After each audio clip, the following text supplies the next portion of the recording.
President Donald Trump has made what analysts describe as an astonishing U-turn in his approach to Russia, abandoning his own public deadline for Moscow to agree to a ceasefire in Ukraine and replacing threats of new sanctions with an agreement to hold a summit with Vladimir Putin in Alaska next week.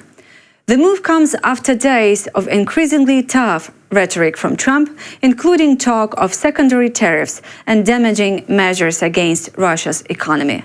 Experts warn that the choice of Alaska as the venue carries symbolic meaning that could benefit the Kremlin.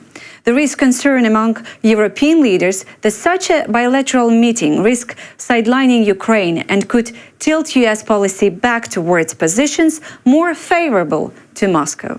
Rather than impose any of the pain, make good on any of his threats, he appears to have rewarded Putin in this extraordinary way by agreeing to a summit. It'd be very interesting to know who proposed Alaska. The symbology of it is clear, and it's easy to imagine Putin making the point, the argument, the sort of the framing point to Trump that, look, we once had this territory and we gave it to you. Therefore, Ukraine had this territory and now should give it to us. So tactically, the location of the summit would seem to be something that naturally favors Russia. Ukraine and European nations have given the US their own plan for the upcoming Trump-Putin talks, rejecting what they call as a Russian plan for a ceasefire, according to the Wall Street Journal reports. The proposal demands a full ceasefire first. As it says, any territorial changes must be mutual, backed by strong security guarantees such as a possible NATO membership. At a meeting with US officials, European representatives told them Ukraine's future cannot be decided without Ukraine and pledged to continue military aid regardless of Washington's stance.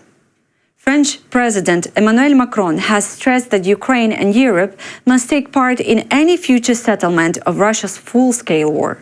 Writing on X, Macron said he spoke on Saturday with Ukrainian President Volodymyr Zelensky, German Chancellor Friedrich Merz, and UK Prime Minister Keir Starmer. We remain determined to support Ukraine, working in a spirit of unity and building on the work started within the coalition of the willing. The future of Ukraine cannot be decided without Ukrainians, who have been fighting for their freedom and security for more than 3 years. Macron added that Europe must be part of the peace process, as it is directly linked to the continent's security. The comments come ahead of the planned August 15 meeting between Donald Trump and Vladimir Putin, set to take place on US northern soil across the Bering Strait from Russia.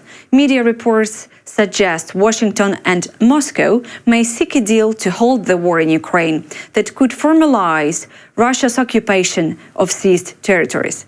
President Zelensky has said that the answer to Ukraine's territorial question is already written into the country's constitution.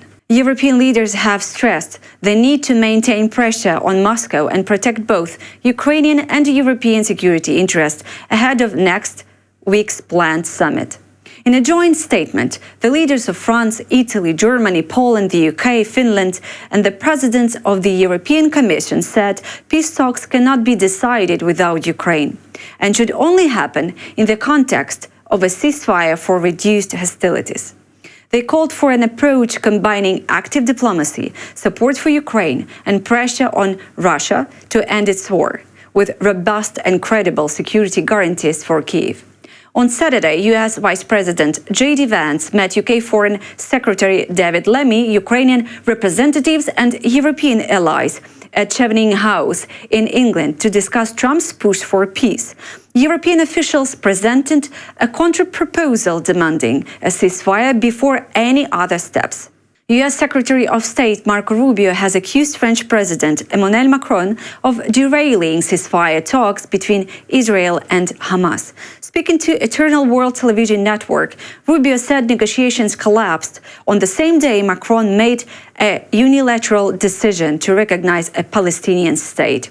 Rubio said, "If I were Hamas, I would think, let's not agree to a ceasefire because we might be rewarded. We might see this as a victory."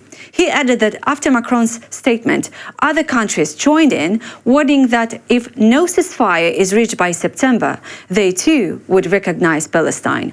On August 8, Israel's Security Cabinet approved a plan to take control over Gaza City, hours after Prime Minister Benjamin Netanyahu announced his intention to impose military control over the entire enclave.